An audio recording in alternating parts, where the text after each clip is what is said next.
Okay, so now we're going to talk about how you add questions to your Google quiz. All right, so here we are in Google Forms, and it already has one question put in here by default. And right here it says untitled question. You can go ahead and put in your actual question. This is where you can ask the question. So you could ask, like,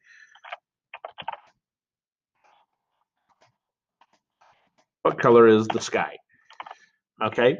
Now you have choices. You can go through here and you can make this a multiple choice, a short answer, a paragraph. You could do check boxes where they'd have to check the correct answer. You can do it as a drop down list where they have to choose the drop down. You can even have them upload a file. There's a linear scale, which wouldn't really work for this question, but you can have people rank stuff from 0 to 5, 0 to 10. There's a multiple choice grid. There's also a checkbox grid.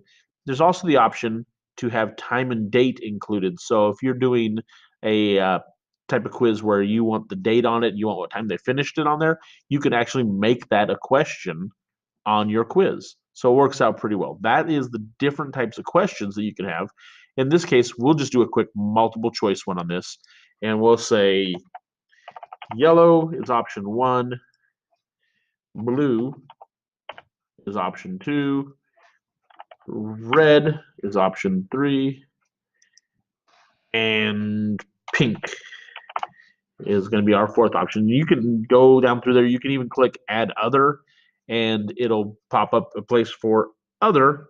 And then when they select that one, they'll have to type their answers. So we'll put an other on there.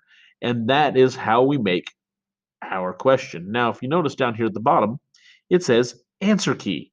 Well, you can click that and it'll let you go through here. You can choose how many points it will be worth, and then you can choose the correct answer, in this case, blue. It also has this section where it says answer feedback. When you click on that, it opens this window that allows you to put in feedback for the incorrect answers and the correct answers.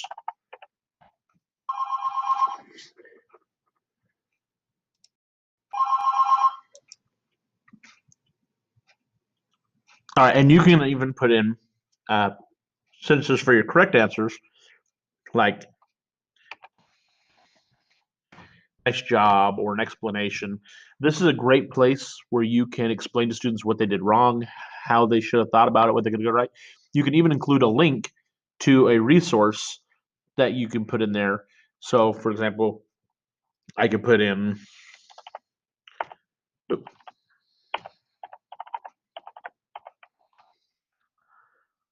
and then the text would be, and then I click add, and then there it is, my answers link. When they click that, that's where they'll go. So now I've created a question. If I want to add a second question, I can hit this plus symbol and it'll let me go ahead and add another question. Now, a couple of options you have when you go through this.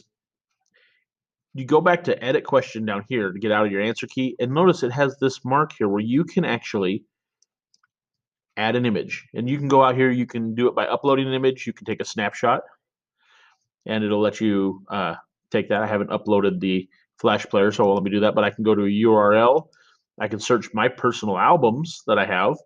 I can go to my drive and get them, or I can just simply search the web and get the pictures that I want. So I can put a picture next to the question. So maybe you would ask a question that's like, what type of rock is this? And then you'd put a picture of a type of rock, and the students would then have to answer. You can click right here and you can put a title and a description.